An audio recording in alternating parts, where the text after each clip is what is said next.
राम राम दोस्तों। तो आज हम बात करेंगे फाइटर का ट्रेलर रिव्यू करेंगे।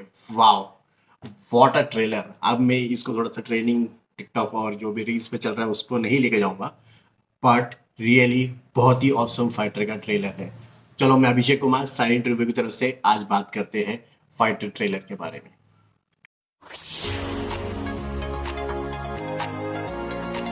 दोस्तों, फाइटर, भाई मैं कितने टाइम से इस फिल्म का, जब से ये 21 जनवरी मतलब 2021 जन 26 जनवरी के टाइम पे ही इसको अनाउंस किया गया था, और मैं भाई तब से ही इसका वेट कर रहा था।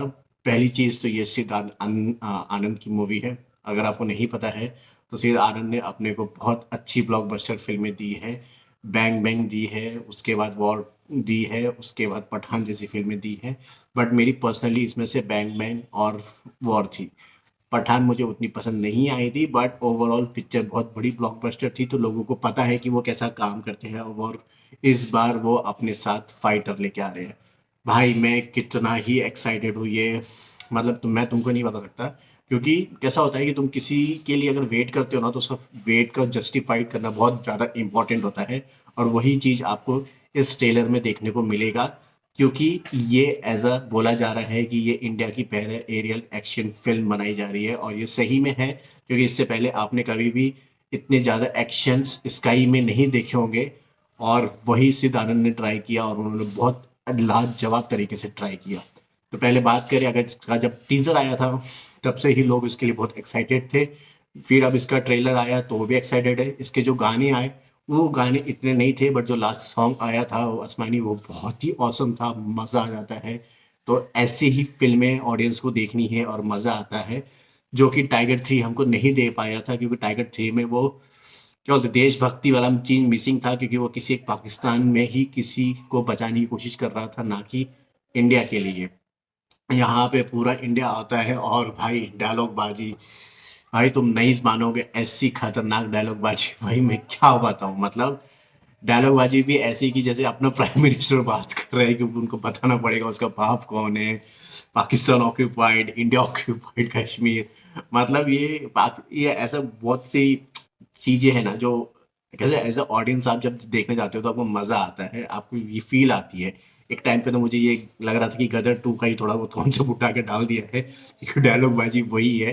तो आई नो, बट मेरे को ये ट्रेलर पर्सनली बहुत पसंद आया है, और मैं ट्रेलर देखते वक्त जो लास्ट के थोड़े से टाइम था, उसके बाद से मेरे गोज बम्प्स आ गए थे, मतलब रोंगटे खड़े हो गए थे, और मुझे सही में मज़ा आ रहा है। तो फिल्म की अगर बात करें तो ये एक इंडियन एयरफोर्स के ऊपर दिखाई गई है। ये थोड़ी सी फ्रिक्शनल रहेगी, बट उसको थोड़ा सा हमने स्टोरी ही यूज़ की हुई है, जो पुलवामा अटैक होता है और वहाँ पे हम एयर स्ट्राइक करते हैं। फिर इसमें ट्रेलर में ही स्टोरी में दिखाया गया है कि हमारे एयर स्ट्राइक के बाद वो दोबारा हमारे यहाँ पे अटैक करते हैं, एंड फिर हम उनको जवाब देने के लिए फिर से हम लोग अटैक करते हैं। तो ये सब पूरे चीज में सबसे ज्यादा इंपॉर्टेंट चीज थी विजुअल इफेक्ट। भाई क्या खतरनाक विजुअल इफेक्ट यूज किए हैं भाई, मैंने तो कभी सोचा भी नहीं था कि एक मतलब जैसे आप बोलते हो टॉम क्रूज की जो टॉप गन आई थी उससे कंपेयर किया जा रहा है, तो हाँ थोड़ा बहुत आप कंपेयर कर सकते हो। बट टॉप गन में हमको कभी भी कोई विलन नहीं बताया गया था कि कौन है। यहाँ पे तो अपने को पता है कि हमारा जो पड़ोसी देश है वही है। और हाँ, आई नो बहुत से लोगों ने कमेंट किया कि हमेशा हम पाकिस्तानी ही क्यों लेते हैं। तो और कौन है जो हमको अटैक करता है, हम किसको लें। चाइना से इतनी वॉर्स होती नहीं है, वो पीठ पीछे वार करता है ठीक है, बट सबसे ज्यादा वॉर तो सामने से हमको जो टेररिज्म दिख रहा है वो पाकिस्तान की तरफ से, तो हमारा मेन विलन तो वही है ना। तो ऑब्वियस सी बात है कि हम उसी को दिखाएंगे, और उसी पे ही अटैक हुआ और उसी पे बनेगा। जब आप देशभक्ति फिल्में बनाते हो, देशभक्ति फिल्म में एक विलन होता है, और यही होता है। जैसे अमेरिका और रशिया का होता है, वैसे इंडिया और पाकिस्तान का होता है। तो आप इसको कभी इग्नोर नहीं कर सकते। बट इसको किस तरीके से यूज किया जाएगा, तो जो एरियल एक्शन जो भी जितने भी ट्रेलर में दिखाए गए हैं वो बहुत ही लाजवाब लगते हैं, बहुत ही ज्यादा मजा आता है। तो ये सब देख के मजा आता है। ये फिल्म में आपको अनिल कपूर देखने को मिलेगा, करण सिंह ग्रोवर देखने को मिलेंगे, अक्षय ओबेरॉय देखने को मिलेंगे, ऋतिक रोशन और दीपिका पादुकोण तो है ही। तो ये स्टार कास्ट भी बहुत अच्छी दिख रही है। इसके साथ साथ अगर आप पढ़ोगे तो इसमें रियल इंडियन एयरफोर्स ऑफिसर भी यूज किए गए हैं पिक्चर को रियलिस्टिक रखने के लिए। और ऋतिक रोशन ने सुकोई 30 को यूज़ किया है एज अ शूट करते वक्त, तो वो भी बहुत लाजवाब सीन है। और इसके साथ साथ अगर मैं बात करूँ तो मैंने सुना है कि ये एक क्या बोलते हैं फ्रेंचाइजी हो सकती है। अब मुझे नहीं पता कि इसकी एंडिंग में शायद पोस्ट क्रेडिट सीन है या फिर कुछ और चीज़ें डालने की कोशिश की गई है। बट अगर विकिपीडिया पे पढ़ोगे तो इसका ऐसे ही दिखाया गया है कि ये एक क्या बोलते हैं फ्रेंचाइजी हो सकती है। लेट्स होप कि क्या होता है क्या नहीं।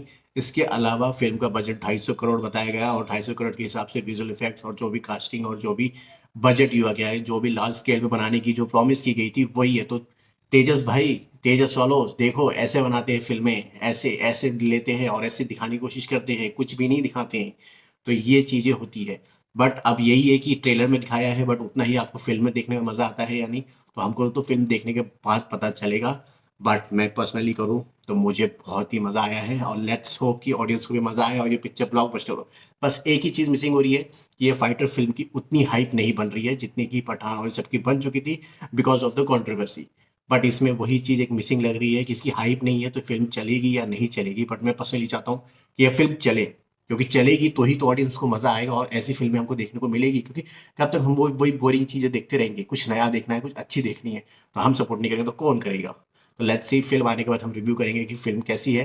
तब तक के लिए राम राम दोस्तों। सिर्फ मैं इतना ही बोलूंगा कि जाने से पहले प्लीज मेरे चैनल को लाइक कीजिए, कमेंट कीजिए और सब्सक्राइब कीजिए और अपने दोस्तों से शेयर कीजिए। हम लोग मिलेंगे अपने नेक्स्ट रिव्यू में।